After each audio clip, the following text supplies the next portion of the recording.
Music by DUDE. Speak Black to Me. Speak Black to Me, a dynamic space of Black discourse where we engage in the process of elevating and transforming the mind. Hey, I'm Dr. Anthony Smith. I'm a psychologist from Durham, North Carolina. I have a private practice, Alase Center for Enrichment. And I love to help to heal hearts, minds, and souls. You are a renowned trauma expert, especially on African trauma. Homecoming Gambia. How does Homecoming Gambia fit into a paradigm of healing the traumatized mind, body, and soul of African people and spirit? Yeah, one of the things when we look at the history of trauma for African people in the continent of America, or in the country of America, I should say, since the inception of that country was founded on bringing people from this area there to essentially build the country. And the process of the Mwata, the slave trade, of bringing folks from their homeland to a foreign place to work in harsh conditions with untold horrors in terms of the incidents of slavery and the ways of trying to control the people to get them to do what you want them to do, historically has unleashed a range of atrocities on us as a people that have been embedded in our psyche, in our DNA to a certain degree.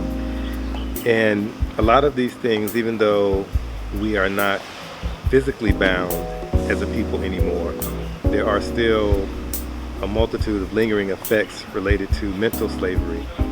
And so in the process of healing and undoing, and as Bob Marley would say, emancipating ourselves from mental slavery, we have to free our minds. And that means going back to understanding the beginning and appreciating how we got into the condition where we are, and being critical thinkers about what we need to do to change the paradigm, to shift things so that moving forward we are operating in our true selves in a forward way that allows us to continue to grow and progress and make things better for those that are coming after us. So all of those sacrifices that have been made by previous generations, my grandmother, my great-grandparents, my great-great-grandparents, and so on, that allow me to be able to come back to this place, right? Those things are building blocks that I have to take forward and make it so that the challenges that we struggle with in a contemporary sense right now, at 50 years, 100 years, 200 years from now, those challenges are gone. And we are truly unbothered and operating from a true sense of self.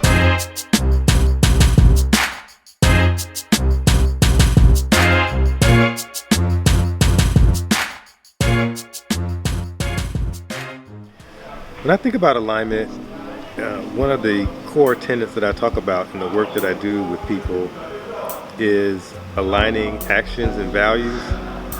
So often in our society, we like to talk about a set of values that we believe in. Just as often that the talk about those values does not align with the actions that actually are coming out. And so for me, a large part of my work is challenging people to think about, are their actions and values aligned, and are they moving in a way that is consistent with what it is they say they believe. Now, it is not my job to ever tell people what to do, how to do it. I'm not interested in that. I'm not arrogant enough to think that I know what is best for everybody. But I do believe that I can facilitate and inspire, empowering people to tap into their own best selves and come to an understanding of what they believe their values ought to be. So once people can say, these are my values, then we can take an objective look at, are the actions that you are engaging in aligning with said values? If they are, great. If they're not, then we have to change one or the other. Again, that's not for me to say. But if you have values and actions that are not aligned, you are in a state of dissonance. And that is not good for anybody. So you have to change the values or change the actions, or you can just keep doing what you're doing and be out of alignment, but just own it, right? Either way is, you get to live your life however you want to live it. And my job, should I be asked, is simply to help be a mirror to facilitate understanding of whether there's alignment or whether there's not alignment.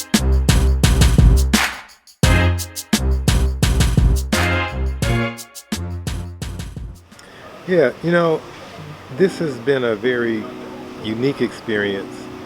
I think one of the main focus points for me has been the existential experiences that have occurred, particularly the bonding that has formed within our group.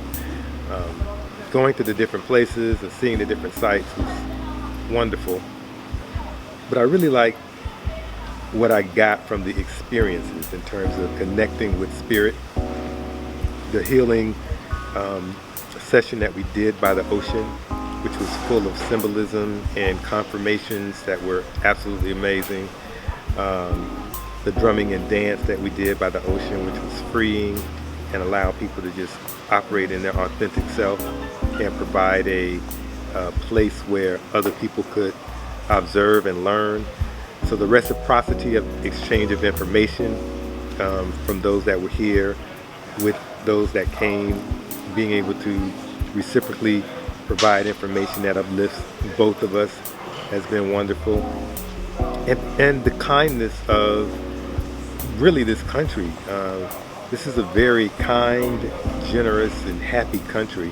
I've been fortunate to be able to travel to over 40 countries at this point. And this is definitely one of the friendliest, happiest places that I've traveled to, and most accommodating. People have really gone out of their way to make sure we feel welcomed and at home. I don't have any fears for anything. I feel very comfortable walking around, engaging with people, talking about different things. So it's been the broader experiences. Yes, the places that we've gone have been great. I've particularly touched by the circle, the stone circle location, which has a lot of spiritual strength and significance, and being at Georgetown and visiting the island and living in a rustic way, as one of my colleagues put it, being able to kind of align with the rhythm of the society that we were engaged with. So we were totally unplugged. There was no Wi-Fi connection. There was no all of the luxuries and amenities of life. It was basic living. We heard the birds in the morning. We heard the monkeys arguing, the donkeys outside the door. And the rhythm of how life moves when you are not on a schedule, right, was very liberating. And it's something that I want to try to activate in some way as I return back to the rat race that is living in the United States.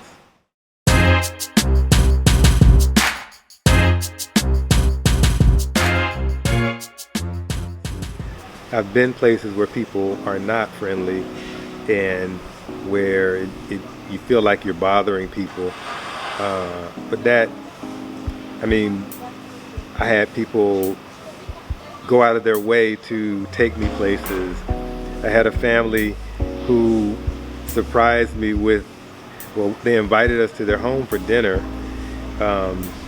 And the next day, she surprised us with a big, huge plate of Venetian fish that she wasn't going to have time to make. Somehow she must have made time, and I didn't know they were 30 minutes before her brother got here. I got a text, my brother's going to bring some fish to you.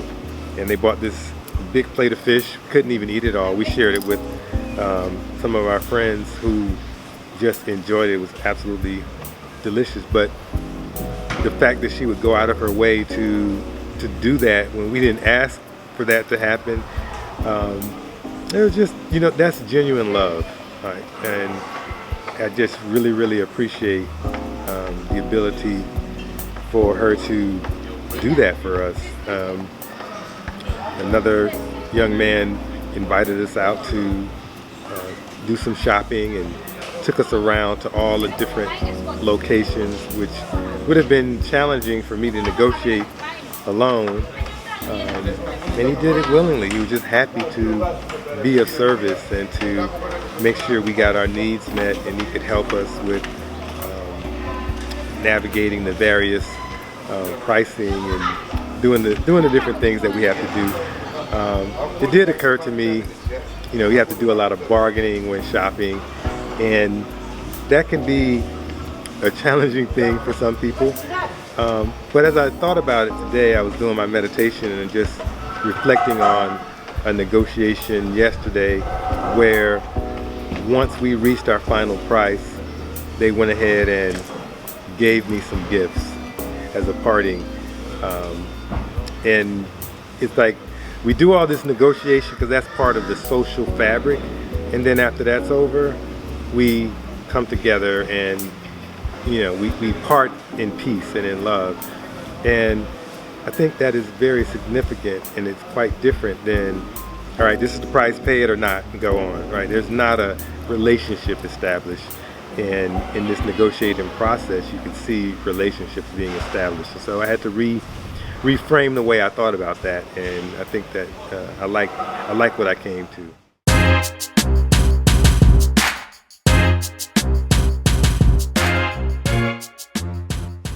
I believe so. I think that you will certainly appreciate the sun, the beach, the water. I love being by the ocean and taking in all that it has to offer there. And of course I love the warmth. Of course I love being amongst my people and feeling comfortable. I couldn't advocate for it any more than I have, 100%. So is the doctor more aligned?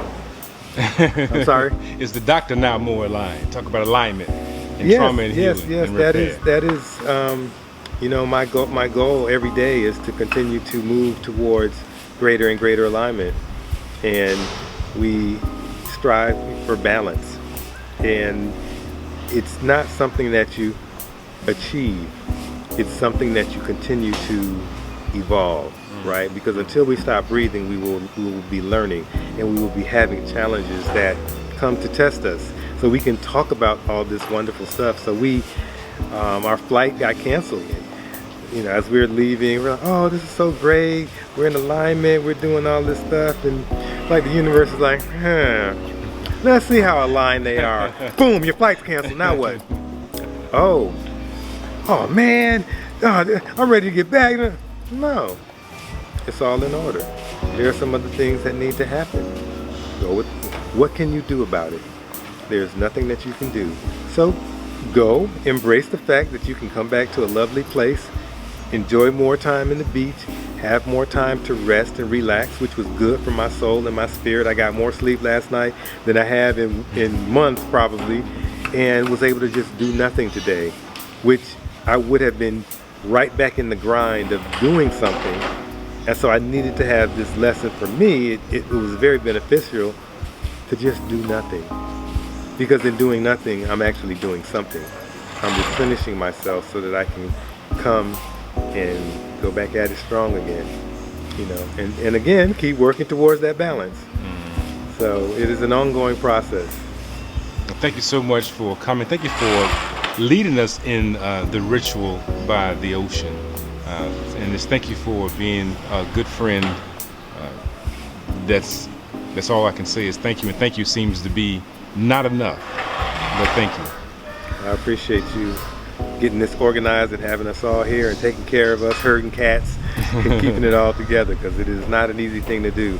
So thank you so much for your efforts. It symbols 1,500 years ago. It symbol again 1,000 years ago. It symbol 800 years ago. At the same time, symbol our generation. All this come exactly our first grandparents. They think here is a sacrifice. It's what they believe. So they used to come and pay visit to sacrifice whatever they have here in their life difficulties in those days. You know, the second generation also follow the same footstep. But the last generation comes some experts from Europe, especially in France. They go over these structures. They see that it was mass grave. Yes, this mass grave was done by our kings and queens and the marabouts and the rich man. So whereby we call them stone circle. Our forefathers, before they came, when they get in here, they take one stone and say their wish on it, and they put it up on top of the biggest stone. So whatever you wish for yourself, it happens. It's what they believe. And still, the local people still, they do this. They really do this. You take one stone and you put it up. So for this year, whatever you wish for you and your friends, your family, it's happened. Yeah. And also it's a very big symbol for the Gambia, not only in this area here, because the symbol is in our $50 sign. If you watch the $50 sign, you can see the symbol. All this is a sign of stars in those days. Yeah, the star of this, the star of the night, the star of the day, the star of the rain, the star of, yeah, triangular and square.